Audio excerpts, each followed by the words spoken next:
Greetings, friends and family. Welcome to Nanaba's Kitchen.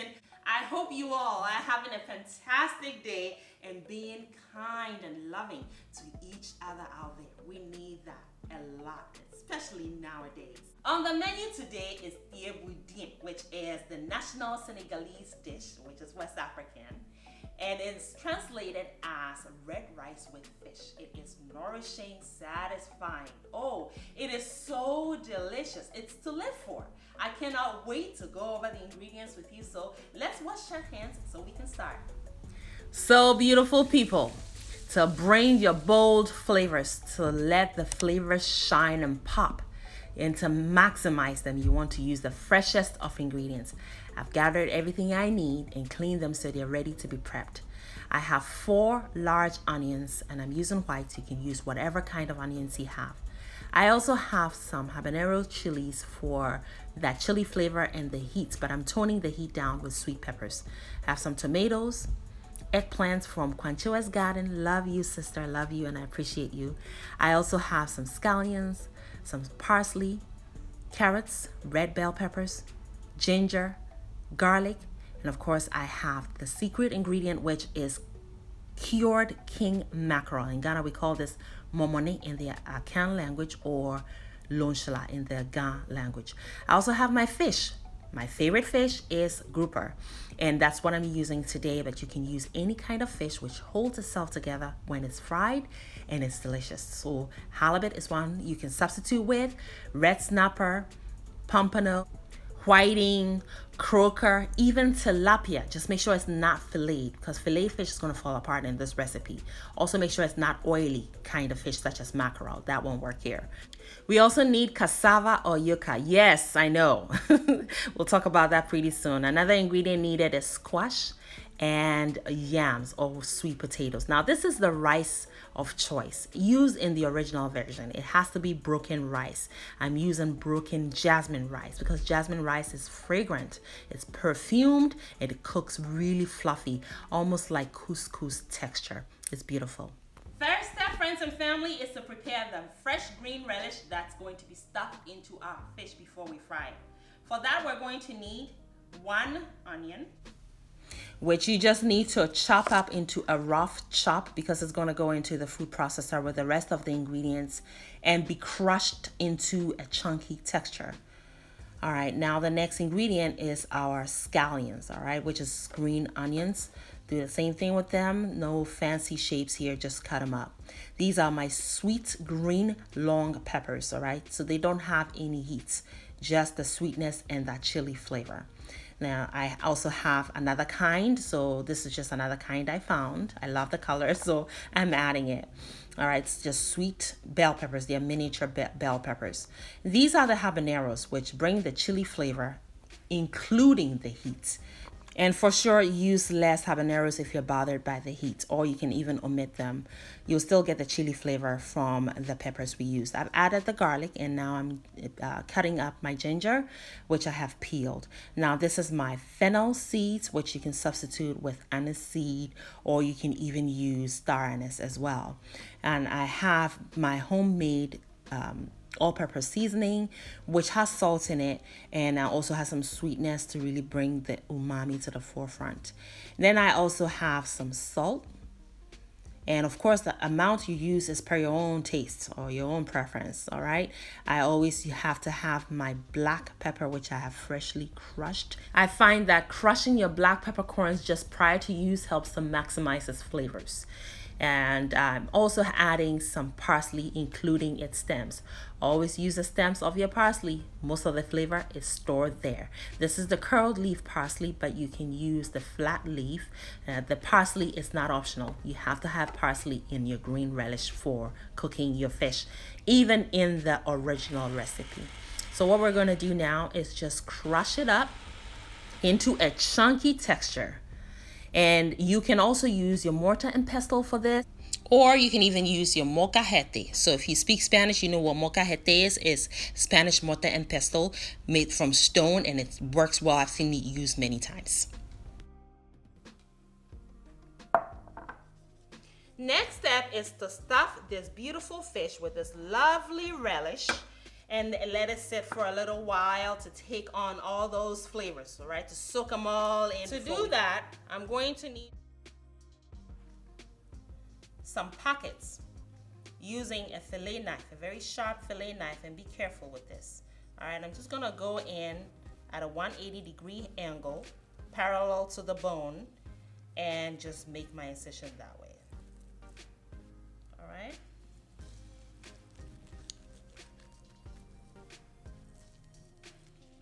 And for your steak cut pieces of fish, just make small incisions that way. About 1/2 inch is what I needed to do because these fish are cut into very thick steak cuts, all right? So depending on the size of fish you have, all right? So just use your discretion there.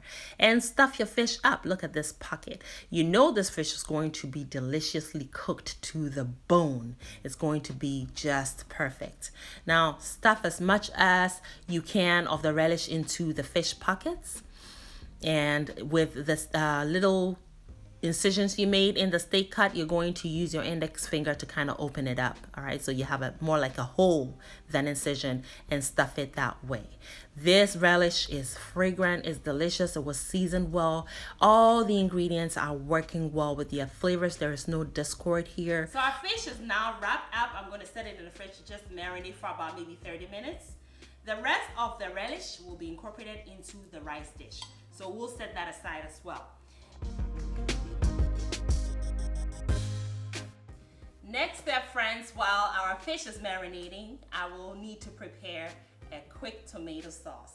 I have 6 Roma tomatoes, which are very ripened, and 2 red bell peppers for sweetness. I just cut them up into 2. Just make them into halves like that and throw them into the pot I'm going to be cooking it in.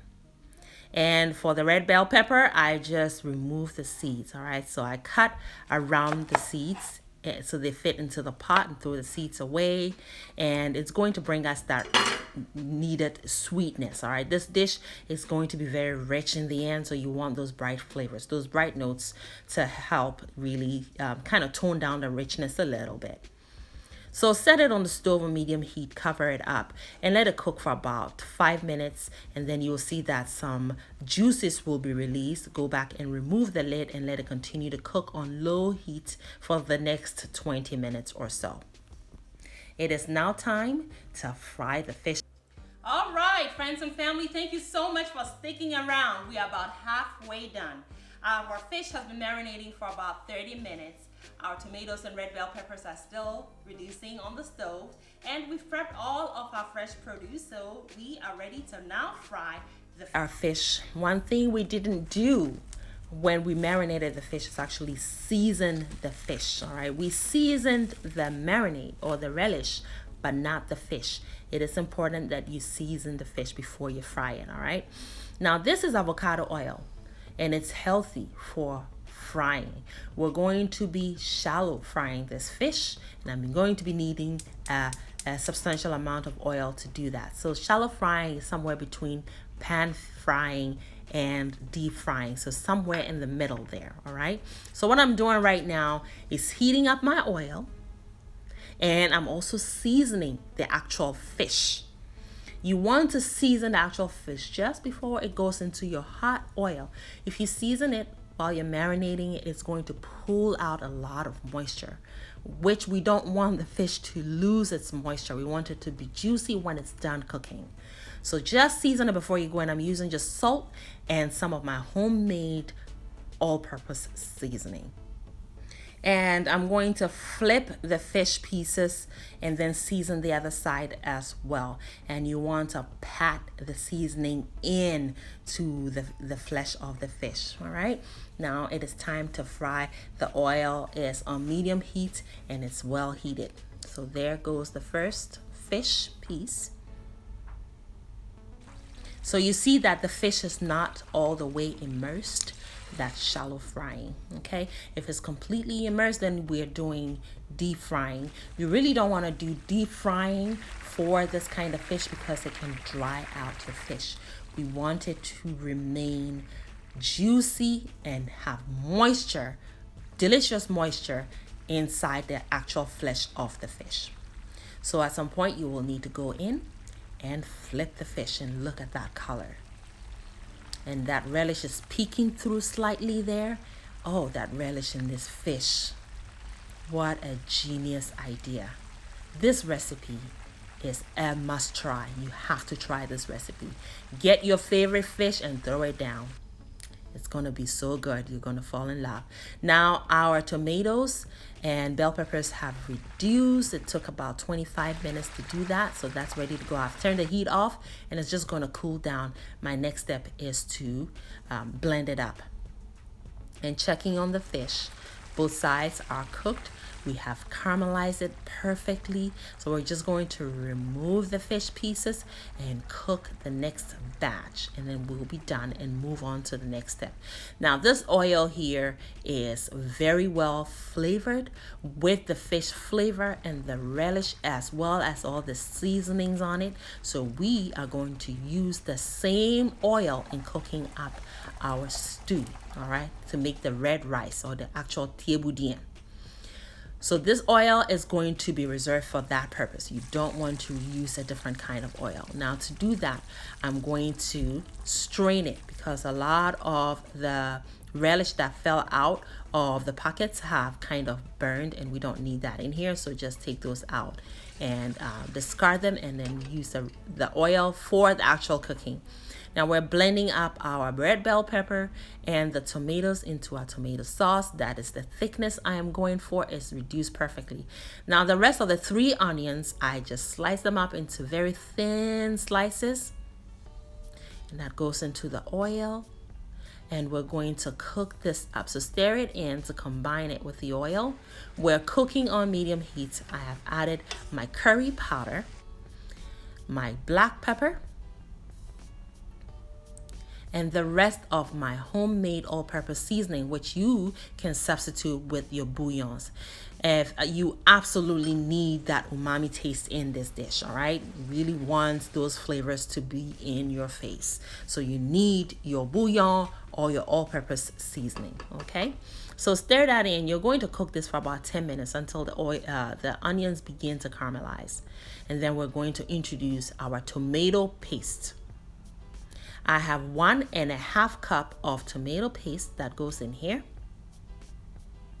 And the tomato paste came out of a can. So we need to cook the can flavor out. I always say that. And not only is the can flavor going to be cooked out, but its sweetness as well as its color is going to be fortified. It's going to become enriched, okay? So you're going to cook that for the next 10 to 15 minutes, stirring periodically until the color goes from dark red to almost like a burgundy color. And then you're going to add the rest of your relish. All of that goes in here. And there is a lot of moisture in the relish because we use fresh produce. So some of that moisture is going to start lifting off all of the caramelized bits of ingredients that are sticking to the bottom of the pot. And that's called deglazing.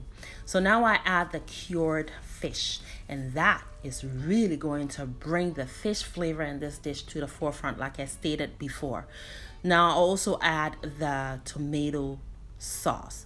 Now this is already cooked, so we don't need to cook it too much. Just stir it up to incorporate it evenly and continue to deglaze as you do that. And then now we're going to also add some water. You cook it for maybe about 5 minutes after you add the tomato sauce, and then add 1.5 liters of water, which will in actuality complete the deglazing, okay, of the pot. All those delicious bits on the bottom will be deglazed with the water as well. It will complete it for us. Now we did use a lot of oil in frying up our ingredients. Why? Because that's going to complete the task a lot sooner than later. We needed to caramelize our ingredients because, as I always say, caramelization of these fresh ingredients is equal to loads and loads and loads of flavor. So we did that, but now we need to just go in and skim the oil. This avocado oil is a healthy oil, so save it, store it on your fridge. You can make some more thieboudienne later, or you can use it to make jollof rice or whatever stew you have in mind. Now we're going to prep the rest of our ingredients. So beginning with the cassava, You want to whack it with your knife, being careful to not cut yourself. That skin comes right off, using your knife to manipulate it off once you've made that incision. Now there is a thin layer of film that covers the actual flesh of the cassava, and for some reason that kind of prevents it from absorbing moisture or flavor. We were taught back in Ghana to prep our cassava this way. Once you've peeled it, you want to use your knife, either the blunt or the sharpened side, to scrape that film off. And there is also a core. It's woody and it's inedible, so that also needs to come out. So you remove that. You scrape it up really good so it's more absorbent when it's put into the stew. I know this is not a very traditional way of cooking rice like this. Back where I'm from in Ghana, we don't put cassava in a rice dish like this. We would call this dish jollof rice. But I tell you what, I was skeptical also, but when I first tried thieboudienne, I fell right knee deep in love. It is amazing what this cassava is going to do. There's going to become an exchange of flavors in the sauce. You'll see. Let me just talking about that for now. So I've prepped my cassava as well as my yam, which is the same as sweet potatoes. My carrots have been peeled and cut up into big chunks. I've just added my okra as well. This is my aubergine as well as my sweet peppers. And I just kind of trim the head off because I don't want to really open it up. It's going to cook too soggy and I don't want that. I want the shape to be retained because it's also perfect for garnishing later on, and you'll see what I mean. So all of our ingredients are now prepped, okay? Squash is cut up into big chunks, and you do not want to cut up your ingredients into small chunks because it'll be harder to retrieve. So the first ingredients that go in are those ones that take longer to cook. So your carrots, your yam, your yuca or cassava, those go in first. We still have our pot on medium heat, and then you add your delicate produce, which will be your peppers and your aubergine or eggplant, as well as your cabbage. Now you notice that the eggplant I didn't cut up just yet because I don't want it to oxidize, okay? So I cut them up and throw them right away into the pot of stew, okay? And you want them to be immersed. So once you put them in there, get them immersed so they can start absorbing flavor. So here's our okra, and okra is also like one of those ingredients you'll be like, what? Okra in a rice dish like this? Believe me, it absorbs all those flavors and it cooks really crunchy. And when you bite into it, oh, wow. The juices that fill your mouth is to live for, as I stated earlier. It's great. So now I've cut up my aubergine or eggplant, put that in there as well, immerse them, and now the fish goes in there. We are loading all these ingredients into the pot. So now the pot is really full. I cover it up, leave it to cook on medium heat for the next 10 minutes. Then I go back and retrieve the fish. Fish is already cooked. We just wanted that exchange of flavors, okay? So the fish has sort of left its flavor in the pot of stew, and then in exchange take on the flavors of that beautiful sauce, okay? Now we've taken the fish out. And to keep the fish warm while we wait for the finale, you want to cover it up with a lid or foil, and you can set it in your oven to keep it warm, okay? So now after about 15 minutes, you go back and retrieve the most delicate fresh produce that you added to the pot, which would be your peppers, your cabbage, the aubergine or eggplant should have been cooked by now, the okra, and followed by the harder ones, okay, which would be your carrots and your yuca, as well as your yams or sweet potatoes. You want them to be fork tender before you remove them, so that's important. Take a little bit of the stew and just kind of drizzle it onto the fresh produce that's cooked but still has some texture to it, and cover it up. And also set that in your oven. Do not turn your oven on. You just want them to stay warm. Now the rice has been washed, the water turned really nice and clear, and now we're adding it to the pot of stew. Now just take another moment And think about how flavorful the stew has become now. All those big chunks of vegetables we put in there. We all know that vegetables have a lot of flavor. That's how we make broths, right? We have our carrots, our celeries and peppers. Those all have lots of flavor. They are like flavor enhancers. You cannot make broth from a meat without adding fresh produce to it. It's the fresh produce that really makes the flavor of the meat stand out. So just imagine what has just happened. So yeah, you add your rice. I'm just so passionate about this. Stir it in to combine, cover the pot, and let it cook for 20 minutes. And at that time, all the moisture would have been, or most of the moisture would have been evaporated or absorbed into the rice. And then go in and stir. You want to stir because this is a big pot of rice. So stir it to turn the bottom to the top and vice versa. Cover it back up and trap the steam with your foil or parchment paper in the lid. Continue to cook now on lowest setting of heat, okay, for the next 25 to 30 minutes.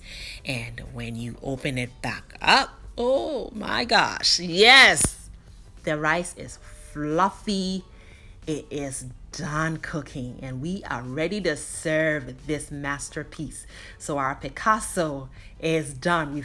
We're done painting this beautiful picture, okay? So now let's serve. We're done. We're just putting finishing touches by way of garnishing. So where we've dished most of the rice onto this platter, we're going to now add the fish to it. This is how it's served. And most times, family members, loved ones will join together at the table and eat with your hands, okay? Picking up each deliciousness on this platter. Lay your fish and all your ingredients here as though you were making those final important strokes to finish painting your Picasso. Yes. Wendell B. Smith, who is one of our YouTube family members, stated that he does not need smell or vision. All he needs is his imagination happen. Yes, so please, y'all, do what Fifi or Wendell B. Smith will do. Imagine and it'll happen. Yes, look at that right there. What a masterpiece.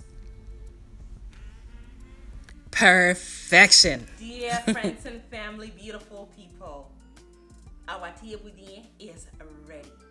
And visually, I don't really need to say much, right? I cheated a little bit and I tasted as we went along. Wow, this dish is to live for. This is a special recipe. You have to try it for you and your family. I promise you, you are gonna love it. I really appreciate you for showing up today. I hope you enjoyed the video, and if you did, please give me a thumbs up, and also don't forget to subscribe if you haven't already done so, and don't forget that bell. Click on that so next time I upload a video, you'll be first to be notified. And don't forget to share. It has been exciting. I hope to see you again pretty soon on my next one. Make it a great day, friends and family, and as always, have fun, especially in that kitchen.